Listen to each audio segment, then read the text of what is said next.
Now here's an aftermath. November 19th of 45, the war was over and Tom was coming home. Tony Campanigro was detained for lice and bugs. You came home with another ex-GI, someone you met on the train who was also going back to Philly. The first stop was at your sister and brother-in-law's place.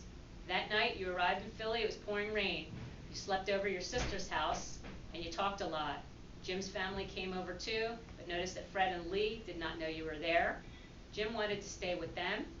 You could tell something was wrong between Fred and Jim. The next day the rain cleared. You started out early that day to go home, hoping things would be the same. Some people you met were glad to see you, but it seemed some people thought, here comes another broken down ex-GI who wants to be on the public dole. But they were wrong. You were trying to get yourself together. You didn't know which direction to go. You felt worn out. The reception you got at home did not do you any good. Your bed was gone and sold, and your stepmother wanted to know why you put your sister's name on your Army war policies. Your brother Gus did not think you were going to make it back home alive. Down deep inside, you knew it was just a matter of time you'd be leaving again. It was time for you to go to your old job and see what it was doing. You spoke to your old boss and he said to you that his son took your job and that left you out. Again, you felt that you had been away too long and you had to find something else to do. There was a lot of ex-GIs and no jobs. The government was trying to train them, but there just was no jobs. The government was replacing people that had worked during the war with returning GIs and that did not have a job to go to even before the war. What a lot of people knew was if you had a job, no matter how small or what it paid, you had to report back to that job. The firm that you had worked before the war now had no job to offer you. You met Mike Rossi, he was in the same boat. You decided to join the Army again for overseas duty, so you brought out discharge papers to recruiting office. The sergeant read the papers and said, you ex-GIs have been through enough. Go take it easy and rest. So out you went, continuing to try to put the pieces together. In the meantime, you went to Esther's house. They told you that her uncle had passed away and that she had gone to California during the war. You wrote to her and she answered. She was happy to hear that you were still alive. You kept writing to each other.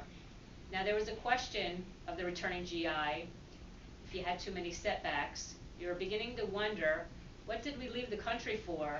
You felt like you were being used, only that trying to get back on your feet again, but it seemed that you kept being knocked down over and over. In the meantime, you were slowly breaking down, but you refused to go down. You felt something was wrong. You decided to go to the VA and explain what was happening, and you made an appointment. You spoke with your brother-in-law Jim about what was happening. Jim said you must come live with us until you get started again. You kept writing to Esther about everything and about what was going on and where you were staying. A week later, you got a call from the owner of the place you used to work. He said if you still wanted to work, you could come back soon. You went back. It was a fresh start. You explained to the owner you had to go to VA once a week, and that was a must. He agreed to the terms and kept his word. At that time, his top help was making 75 cents an hour. He paid you $1 an hour plus 2 holidays and a week vacation. Plus, when you reached age 31, you'd be in a company pension plan and you had to work hard to get it. You had a department to run. You had to set and fix machines and keep a log of everything. You were the only white person. Everybody else was black. Race relations were not what they are now. You were the chief cook and bottle washer. You wrote to Esther about having a job and she was happy. She was there and you were in Philly and you were wondering what to do. You were still on a merry-go-round with a lot of questions that needed to be answered. You'd go to the VA once a week. There were GIs worse off than you were at times, so you didn't feel so bad. You were still in Army uniform, but had to get a suit or shoes, which was hard because the country was still making a changeover. You went to a tailor to order a suit that was made, and it took 3 months before you got it. Then you got to find out why Jim and Fred were not on speaking terms. There was a misunderstanding. Your sister Yolanda was in the hospital and Fred couldn't make it. He was homesick with a bad cold.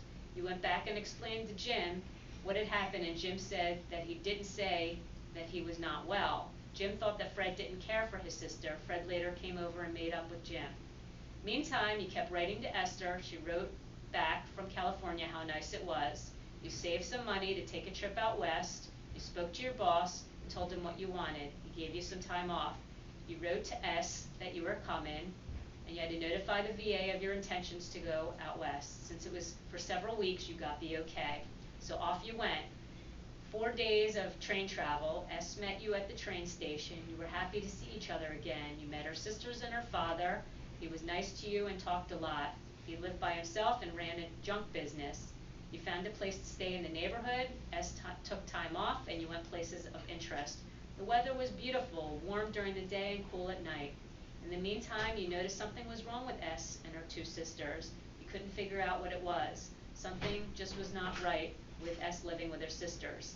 Meantime, your time in California was ending. You had to get back to Philly.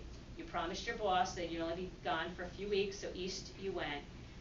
You were home for just a short while and decided to go back to Esther in California. You talked to your boss and explained your intentions of again going out west.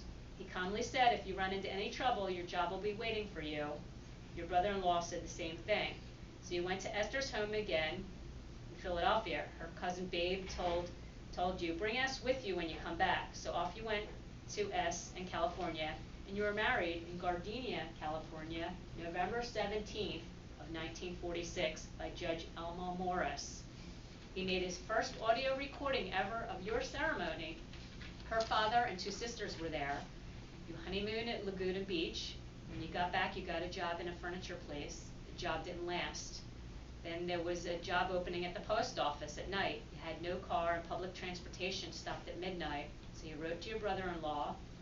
Jim wrote back, and Esther and you packed up and went back east. You lived with your sister and brother-in-law until you got jobs.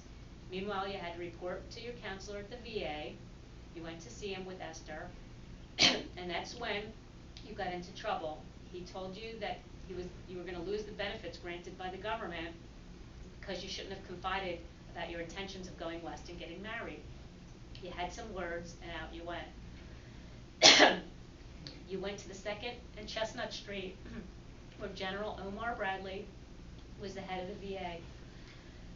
You went straight to his office, and some people there tried to stop you, and you went into the office of the general with Esther. He listened to your story about what happened and what the counselor said was going to happen to you. The general then called the counselor and fired him. He then appointed another counselor to handle your case.